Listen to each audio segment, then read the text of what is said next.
Hi there guys, this is DCRS here, and today I'll be doing deck profile on Raidraptors. Yeah, a friend of mine, Raptormon132, was interested in upgrading or making a better version of his Raidraptor deck, so I decided to actually help him out and, uh, create a better version for the current meta and anyone else who actually is interested in making Raidraptors. This is mostly going to be a discussion video and also for a deck profile as well, if you can see right here. Side deck it's not really a side deck, it's more of options. If you don't exactly have the specific cards, you can use those instead.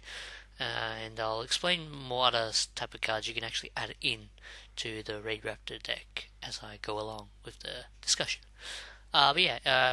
Shout out to Raptormon132. His channel link will be in the description below. And yeah, if you guys want, you can check him out. He does a lot of blind commentaries and all those type of things, but sadly he had a copyright strike with some of his videos he did for blind commentaries and all those type of things. There was a little bit of issues compared to all the others, well, not compared to, but considering all blind reactors that do commentary and also reactions to any type of video in particular that is entertainment related, like anime or movies and all those types of stuff, depending on how you want to view it. I don't know, but yeah, difficult problem. But yeah, wish him well and tell him I sent you. Anyway, on to the deck profile.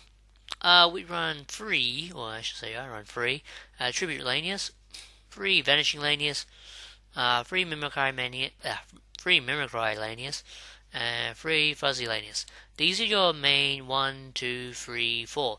These are your 4 main Raidraptors that you add into any Raidraptor deck. It's pretty much the staples which you need for Raidraptors, and it's kind of important because they help each other out.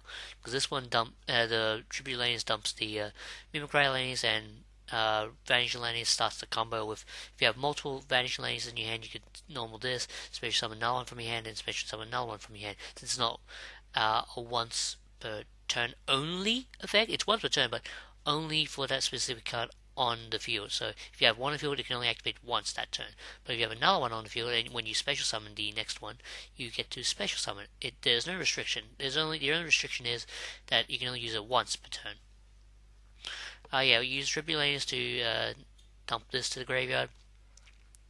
And this one allows you to add any Raidraptor card, I guess? Yeah, Raidraptor card from your deck to your hand. So it's pretty good. You would normally add you can't add a Skip Force. You can add a Raidraptor Readiness, or Raidraptor Nest, or Raidraptor Call. That's pretty much it. All any of the Raidraptor monsters. Spells, we run 2 Allure Darkness, 2 Insuffusions for that Northern play, 1 for 1. 1 for 1's mainly just to get out your either Painlanius or Blastrix. Normally I would save Painlanius to when you add it to your hand later on from Forstrix effects. So you mostly either summon Blastrix out. With 1 for 1, and if you have 1 for 1 and another Raidraptor card, for example, Fuzzylanus, which is a really good card to dump with 1 for 1, hint hint, because when you play 1 for 1 and you special summon Blastrix, and you dump the Fuzzylanus from 1 for 1, you can add another Fuzzylanus to your hand, the one you just dumped, so you pretty much got a free Raidraptor card to your hand, and you went +1. But if this card plus Raidraptor plus Skip Force equals Falcon in one turn. So it's a 2-card combo. Oh, sorry, 1, 2, 3. 3-card combo in a way. Because that one summons that summons this, to summon that from Skip Force. Skip Force plus Blastrix is a 2-card combo, which you can use to summon Satellite Falcon Cannon and then Ultimate Falcon, which is pretty good. Anyways, 2 spells, 2 Allure Darkness, 2 Insuffusions, 1 for 1, 1 Regeki, 2 Soul Shave Force, Rank Up Magic Soul Shave Force, 2 Raidraptor Call, 2 rank up magic skip force, 3 rank up magic skip force. Sorry, 3 catacall. I'll explain why in a second after I do the deck profile. 1 Doom Force because in case one of your Raidraptor gets destroyed, you can use this. It's really well. I had trouble using this on YGO Pro because it wouldn't allow me to activate it when the Raidraptor XZ monster destroyed. I was really pissed off. I'm not kidding. I was completely pissed off because I couldn't activate this at all. I kept holding A and all those, the buttons that you want to activate immediately, but it wouldn't let me. So yeah, I might have. Did I? No, auto chain orders off. I don't know why that happened. Well, 1 Raidraptor Nest, 2 Readiness, 2 Raptors Gust, and 1 Solemn Warning. You can run other stuff like what's it called? Hold on, let me try and find out what it's called. Oops, wrong one, wrong deck. You can also run Dark Illusion in this deck as well, but I choose not to. Because, well, it's really tight. The deck is really tight, and yeah, it's basically a Skip Force Turbo type of build. So you normally you basically get Skip Force out straight as quickly as possible. You try and get Skip Force as quickly as possible, and allows you to go into Last Tricks plays for other stuff. Also, you can, yeah. Anyway, I'll explain later. 1 Norden, 1 Seven Sins, because you can rank it up with Ultimate Falcon. When you summon Ultimate Falcon, you can rank it up with 7 Sins, because 7 Sins requires level rank 10 or 11 Dark Xyz monster, and what do you know? Ultimate Falcon's a Dark Xyz level 10 monster, rank 10 monster. I'm still so used to saying level. But yeah. Ultimate Falcon into 7 Sins. 2 Satellite Falcon cannons. Seriously, you go into this quite a bit, but I wouldn't run 3. Probably 2 is a good number for a backup, because you rarely get the third one out. 1 Infinity, because Soul Shave Force, plus 4 Strix. 2 Revolution Falcon. This does come up sometimes, because you basically want to rank it up from Skip Force or Soul Shave Force from 4 Strix. You can go to either one for Infinity or Revolution Falcon. But if you don't have enough money for Infinity for a bunch of plays, I suggest running a 3rd Revolution Falcon, because that's all you can run at the moment, or any other rank 6 monsters that you can use, depending on what type it is, because it does not say that it requires. No, it does not. Doesn't matter what type of rank up it is, but Infinity is probably the best one to choose from because of the instant negation and type of stuff. 1 Blaze Falcon, because sometimes I do go. It does come up. I'm not kidding. It does come up sometimes. But Blaze Falcon can be quite useful. 1 Castel. I tried playing without Castel. You need Castel or something else, because with a Wing Beast type of stuff, it's good with the Catacol plays, which I'll explain after the video, or after the deck profile. 3 Force Strix and 1 Rise Falcon.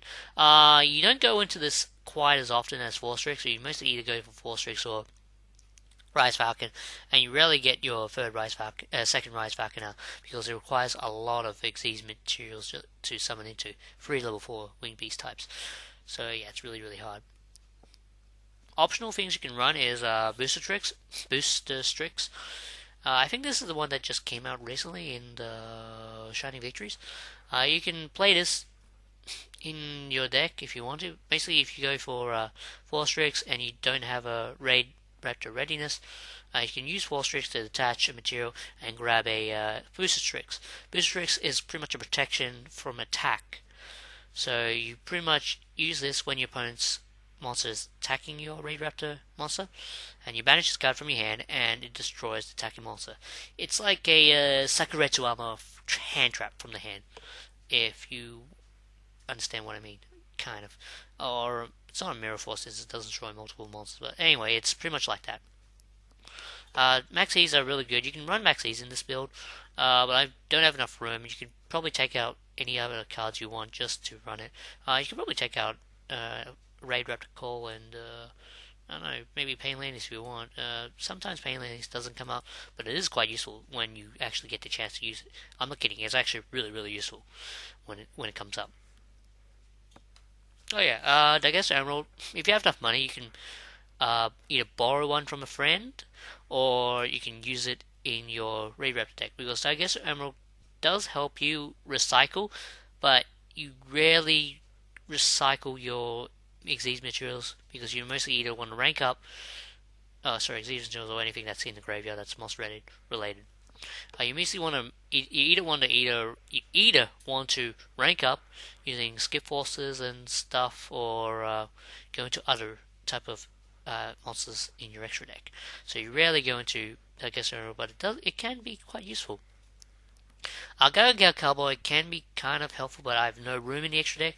So if you don't have specific cards, you could probably take out one of these cards, or you could probably take an Infinity if you want for a Gaga Cowboy or a Dagus Emerald, depending on your tastes. For a main deck. No, extra deck. Sorry. Thinking about the main deck from Foolish Barrel. Foolish Barrel is actually kind of nice because it allows you to dump your Fuzzy Lanus or your Mimicry Lanus, and yeah, other stuff as well. I think it's just these two. Just to dump this Foolish Barrel. Use it with Foolish Barrel. Yeah, you can run Foolish Barrel if you want, but it's your choice. It's sometimes useful, sometimes not useful. It depends. Twin Twisters, pretty good card. You can either main or side deck it. It doesn't really matter, but main decking is kind of useful. Side decking it's okay. You don't have to main deck it, but it's a really useful card. So yeah, you can run it in the main deck if you want. Now, Catacall is actually a really, really good card. Reason why is you summon any Raidraptor monster you want. You can. If you have a Xyz monster already on the field, such as Forstrix, and you have Singing Lanus in your hand, special summon Singing Lanus and play Catacall. Catacall will send the Singing Lanus as cost to the graveyard, and you can special summon any, I do mean any, Raidraptor Xyz monster from your extra deck. That's related to its type, so it's Wing Beast. You can only summon Wing Beast from the extra deck. And since all the Raidraptor cards in the extra deck are Wing Beast, except for Cybertrain Infinity, and oh wait, no, I think that's all of them. Yeah, yeah, you can summon that, but its effects are negated and it cannot attack. Also, it's destroyed during the end phase.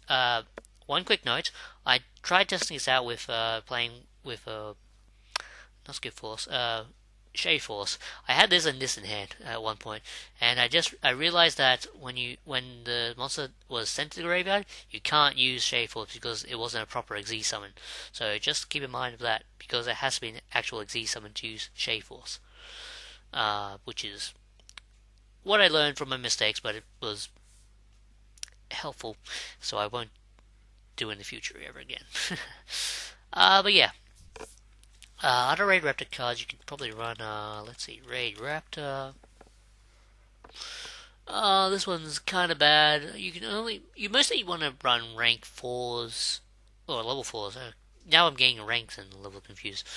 This one's okay. You can probably run Sharp Lanes, but it rarely comes up, and you mostly either want to use these ones, like the Tribute Lanus or Manage Lanes, just normal summon to special summon your Tribute Lanes, and you send the graveyard Mimicry Lanes, and you do pretty much the loop combo over and over again. And this one rarely comes up. It does come up sometimes, but only if you have a chance to use it. You mostly just combo off with these specific plays, and yeah, it's pretty hard. Event Vulture. Let's see, you take no damage. You can special summon this card from your hand. Also, you cannot special summon. Oh, if you take damage. This card can be useful. Can be. Or could be. But it depends. Because I don't know. You can still run it. Don't get me wrong. Don't get the idea wrong. You could probably run Avenge Vulture. It's okay, I suppose, but you mostly in this Raidraptor deck, or in a Raidraptor deck in general, it's more of a combo combo heavy, or in this case, yeah, it's combo heavy in a way, because you do the same things over and over again to get advantage, and as long as your monsters don't die during the turn, they are destroyed by card effects. Hint, hint. They will be able to do well. They can survive really well by battle, but they can't really survive well by card effects. That's what I noticed about playing Raidraptors. They're fragile when it comes to card effects, but they are pretty sturdy-ish when it comes to battle. They're kind of fragile. That's all I have to say.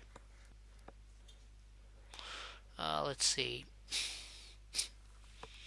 Oh, Necro Vulture. Once per turn, you can target one Raider monster and then target one regular on your graveyard. Add to your hand. Also, you can exceed summon. Okay, this card is a bit of a hit and miss. It can be useful, but it doesn't have to be useful in a deck. Because this is once per turn, you contribute one Raider monster, itself, for example, and then target one magic spell card in your graveyard. Add it to your hand. Which means you need an additional Xyz monster on your side of the field to actually use this card. So, and also you need a rank up card in your graveyard for it to work for this effect. So it's kind of a hit and miss. It's only good at the end, like middle to the end part of the duel, but in a competitive duel, or in this case, in today's current meta, everything's really, really fast. So I don't think this card's that good at the moment. So if it's like a really slow format, yeah, I can see this card being pretty well. It can stay in hand, and if you can survive, it does pretty well. This card isn't out yet. I won't say anything about it. Booster Strix. Oh yeah, about Singing Lanies and all those type of things, the Pain Lanies. You can run multiples, but I wouldn't recommend multiple Pain Lanies because it isn't that good. One is actually a decent number, but three last tricks is like a bad. It's like not that consistent. 2 is probably the right number. 1 to 2, you can run 1 to 2, but I prefer running 2 because you always want to have a backup, and also you want to draw this as quickly as possible when you have a skip force in your hand. Also, Singing Lanes help with. I tested it out with 1. 2 is actually pretty good because it does come up sometimes. So 2 Singing Lanes. I don't know if I said it before, but 2 Singing Lanes does help. For level 3s, you don't really run that much. If you want to run level 3s, you basically want to use it with the Mimicry combo because it's a level 3 and you mostly want to use it for rank 3 plays, which you rarely do. But what other rank 3s are there? Oh, there's only one. You can attach one to from discard, then target one special, inflict damage equal to. Okay, it's not that good. I wouldn't recommend running that. Skull Eagle's not that good. Pain Ladies, yeah. That's pretty much the what you can run for Raidraptors. But it all depends on how you want to make your deck for Raidraptors. Quick words of advice. Try and make it as consistent as possible. Think of how you can get advantage onto your side of the field. For example, like I said before, the 1-for-1 play with 1-for-1 and Fuzzy Lanius. When you dump Fuzzy Lanius into the graveyard, you special summon, let's say, 4 Strix, because then you only have 2 targets. 1-for-1 will get the 4 Strix, and 4 Strix. Sorry, not 4 Strix. What do I keep saying? Last Strix. When you dump this one, it's pretty much a 1-for-1. Pretty much you use 2 cards to get to 1, and 1 card to get another one. So the Fuzzy Lanus effect activates the last in your hand. So it's pretty much a +0 for that example. That's a +0. +1s are usually going for rank 4 Xyz. You can go for 4 Strix, etc., etc. So if you can pretty much go this one into that one and dump that and get another one, it's pretty much a +1, I think, if I'm correct. That one dumps that adds, yeah, it's a plus. No, it's still +0. I don't know. I'm not too good at plus, so I have to work it out in my head. I'm not too good at working these stuff out. too well. But anyway, yeah, I've been talking quite too long. It's nearly 20-minute video. But yeah, uh, I'm not too good with Raidraptors, to be honest. I just wanted to make a discussion and deck profile explaining how Raidraptors work and how you can use it uh, for a deck. Yeah. Uh, this is a message for Raptormon Referee 2. If you have any other questions for Raidraptor and stuff, for how to make it more competitive, send me a message, or since we know each other in real life, we can just contact each other. But yeah, yeah, this is DCRS, and yeah, if you have any other questions compared for the Raidraptors and all that, just hit me a message or any other videos in general. I do make hero videos. Don't get me wrong. This is a DCRS hero channel, hero type of. I do make hero videos, but not all the time. I want to take a break from stuff from just hero decks because I want to play something else. And heroes haven't been doing that much unless they get good support. Well, the Destiny heroes are pretty good, but they're more of a burn deck. Yes, they're pretty good, but in a way. But at the same time, I want to try something with Jaden Yuki or Jedi Yuki's version for Masked Heroes because that's the one I am mostly interested in. And I don't really like playing with Destiny heroes too much, but it is a good combo based deck which you have to prepare since a lot of the attacks and stuff are pretty low. But I'm mumbling too much. I'll probably make Destiny heroes when we get more support for it because I believe it's in the anime at the moment. Aster Phoenix or what's his name? Edo Phoenix? Yeah, I think that's the name in the Japanese. Yeah, he's playing against Yuya at the moment in the anime. So yeah, I'm watching the anime, I'm watching RP. So it's really entertaining. Anyway, whoa, I've been talking for way too long now. Yeah, if you have any questions or anything like that, just leave a comment below, or any other questions, just yeah, let me know. DCR0 signing out. See you guys. Bye.